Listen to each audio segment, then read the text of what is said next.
رسول پاک کا وصال ہوا نا، حضرت بلال نے منہ سے لفظ ہی کوئی نہیں ادا کیا. کسی نے اپنا دکھڑا کسی انداز میں سنا لیا. حضرت عمر نے کہا، جس نے کہا حضور وصال کر کے گردن اڑا دوں گا. حضرت عثمان غنی نے کہا، خبردار کوئی مجھے آ کے نہ بتائے کہ مصطفیٰ وصال کر گئے.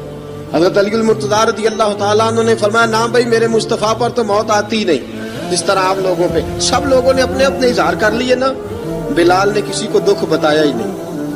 ایک کونے میں بیٹھ کے نا حضرت بلال اکیلے آنسو بہاتے رہے، کسی کو بتایا ہی نہیں، اکیلے روئے. ایک شخص کہنے لگا، یار بلال بولتا نہیں. کہا نہ بلاؤ اسے. عصر کی نماز کا وقت ہوا نا، تو وہ بلال جو کعبے کی چھت پہ بغیر سیڑھیوں کے چڑھ گیا تھا، وہ بلال جو کعبے کی چھت پہ بغیر کسی سہارے کے چڑھ گیا تھا، اس بلال کو کہا کہ بلال چڑھ ذرا، آذان پڑھ، مسجد کی چھت پہ چڑھ جا. حضرت بلال کئی بار چڑھے اور کئی بار گرے، کئی بار چڑھے اور کئی بار گرے.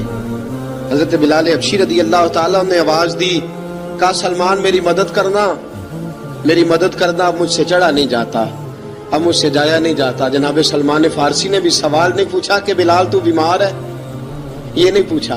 حضرت بلال کو 2-4 صحابہ نے اٹھایا، چھت پہ پہنچایا. بلال نے اذان شروع کی.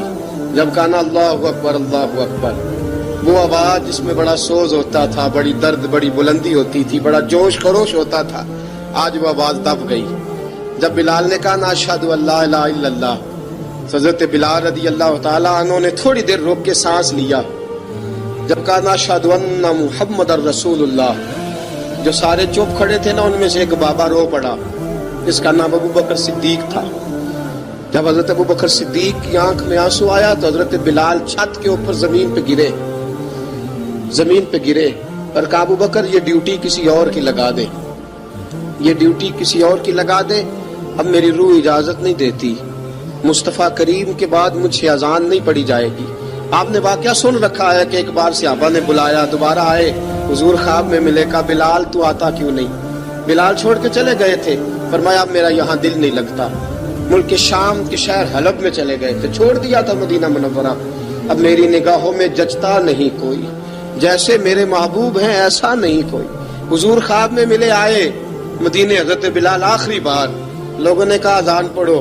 کہا مجھے وہ اذان بھول ہی گئی ہے جو مجھے مصطفیٰ کریم کے زمانے میں پڑھا کرتا تھا، مجھ سے نہیں پڑھی جاتی. نہ مجھے کہو، میں کیسے پڑھوں؟